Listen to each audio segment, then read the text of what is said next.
Adapun persyaratan dari data karakter tanah, jaringan tanaman, dan pupuk yang dilaporkan melalui suatu laporan dari laboratorium, yaitu memiliki variabilitas yang rendah atau minimal bias.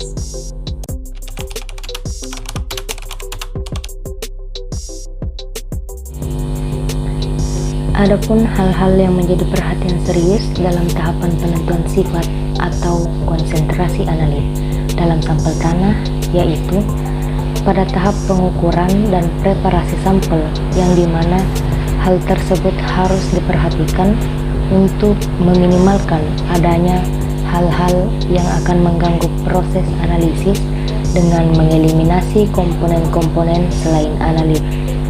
Selain dari hal tersebut, tahap penanganan data juga perlu diperhatikan agar menghasilkan data yang valid.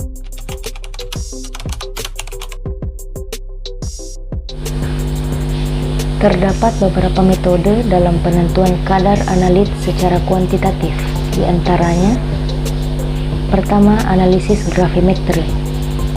Analisis gravimetri menjelaskan seperangkat metode yang digunakan untuk penentuan kuantitatif analit berdasarkan massanya.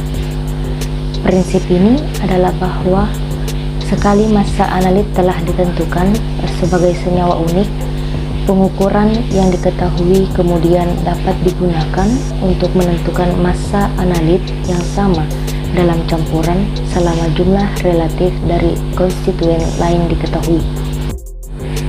Yang kedua adalah analisis kolorimetri. Analisis kolorimetri adalah metode untuk menentukan konsentrasi unsur kimia atau senyawa kimia dalam larutan dengan bantuan reagen warna. Ini berlaku untuk senyawa organik dan senyawa anorganik dan dapat digunakan dengan atau tanpa tahap enzimatik. Selanjutnya, spektrofotometri adalah teknik standar dan murah untuk mengukur penyerapan cahaya atau jumlah bahan kimia dalam suatu larutan. Ini menggunakan berkas cahaya yang melewati sampel, dan setiap senyawa dalam larutan menyerap atau mentransmisikan cahaya pada panjang gelombang tertentu. Selanjutnya, spektrometri terapan atom. Ini mendeteksi unsur-unsur baik dalam sampel cair atau padat melalui penerapan panjang gelombang karakteristik radiasi elektromagnetik dari sumber cahaya. Teknik ini memanfaatkan spektrum serapan atom sampel untuk menilai konsentrasi analit tertentu di dalamnya.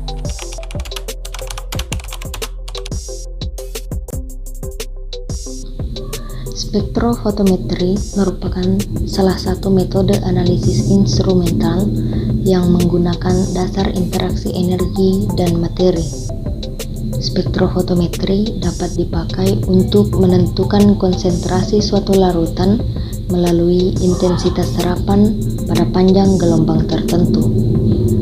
Panjang gelombang yang dipakai adalah panjang gelombang maksimum yang memberikan absorbansi maksimum. Salah satu prinsip kerja spektrofotometri didasarkan pada fenomena penyerapan sinar oleh spes kimia tertentu di daerah ultraviolet dan sinar tampak. Spektrofotometri serapan atom adalah metode analisis yang berdasarkan pada pengukuran radiasi cahaya yang diserap atom bebas. Analisa spektrofotometri serapan atom yang didasarkan pada proses penyerapan energi radiasi dari sumber nyala atom-atom yang berada pada tingkat energi dasar.